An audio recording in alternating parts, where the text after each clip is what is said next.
Yes, yun nga, no, medyo dikit yung game namin against UST prior to our 100th win. And I understand that in this tournament, if you don't take care of business, anybody could beat anybody. So it was a wake-up call for us para to do better on our UP game. Now, Cici, I want to go to you kasi this NU team hasn't gotten a loss since 2014, more than 3,000 days already. How do you, coming into a game, how do you prepare yourselves mentally, emotionally, aside from all the physical aspect, the technicalities of the game, how do you come in having the balance of, being confident, but at the same time, knowing that one day, that day will come?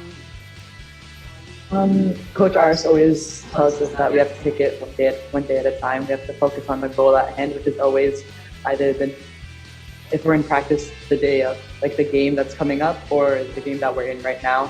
I think it really puts into perspective when you're just focusing on what's in front of you rather than what's ahead. Well, of course, Mika Cacho, as we're seeing the numbers right there, 15 points, 5 rebounds, a steal, and a block in that win. Mika, syempre, kapag pinag-uusapan yung NU Lady Bulldogs, you always talk about the streak, undefeated, a team that honestly has a hard time, we have a hard time imagining losing. Pero syempre, what does it feel knowing na yan yung expectations for you girls night in and night out? Syempre po, talagang everyday pinaghahandaan namin yung lahat na gagawin namin. Nag-stick kami sa game plan and talagang nagpo-focus kami kung sino man yung makakalaban namin sa mga susunod na game. And lagi namin iniisip kung bakit kami dito, yung sinimulan namin and yung nasimulan ng mga seniors namin na kaya kami hanggang ngayon nagiging together dahil sa mga yon. And itutuloy namin hanggang dulo and mas pagbubutihan pa namin. Maymay, I want to know, kasi syempre, you came into this team knowing the history of the team, yung success na meron kayo. Your team has beaten every opposing team at least 12 times in the last 8 years. Just talk about yung pinasukan mong team, ano yung nakita mo, and what you continue to see from this team. Yung po nila, winning culture po. Unang-una po nung pagpasok po. Sobra po yung, kahit po sa training, yung competition po namin, hindi po nakawala yun. Nung pagpasok ko po dito, niready ko po yung sarili ko na kailangan po mag-extra effort ako sa skills ko para po makatulong ako sa team. Coach Aris, they mentioned winning culture. Siyempre, you don't develop a winning culture overnight. It's been there, it's been developing since 2014. Pero how do you personally try to sustain that? Kasi grabe talaga yung ginagawa ninyo, and of course, grabe din yung legacy that you're trying to live up to for all the previous teams that NU has produced to continue yung streak na to. Yes, yun nga, Coach Pat has laid down the foundation of this team, and dun kami nag-ride sa foundation na yan, and we're trying our best daily to just improve our game individually and as a unit, for us to be ready sa mga tournaments, sa mga games, and sa mga challenges that would come our way in this season. So, and right now, we got our first 4 wins, and we'll not stop to improve as we go along dun sa season namin. Ganun lang ang mentality namin. One practice, one day, one game at a time. We never look at numbers, records, kagaya nga ng first game namin of the season. We never knew na we've broken a record already by making 131 points. Wala sa amin yun. Hindi namin pinlano, nangyari na lang. We were grateful na nangyari din yun.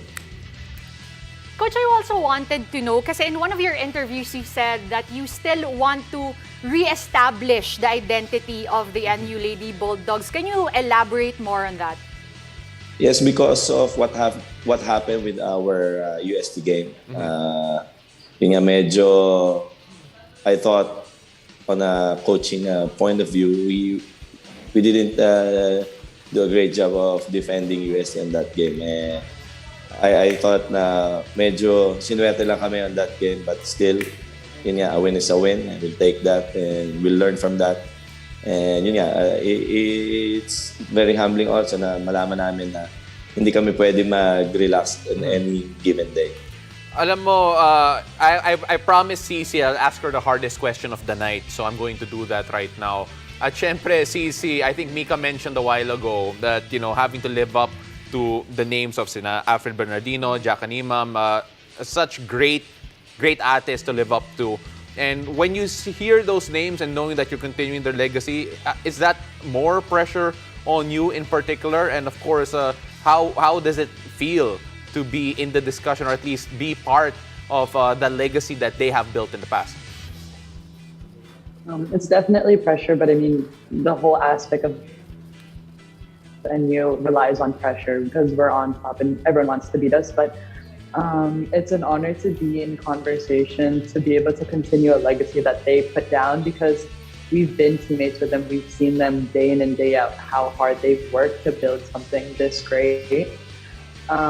So as much as it puts pressure, it also just encourages you to live up to them, to live up to their expectations, to everything they've built, everything that they represent. You want to do it too, just because that's how much you respect them as players and as teammates especially. And they started it all, so it's our job to continue it because they've helped us along the way. And as much as they're handing the baton off to us, they're also supporting us the whole way through.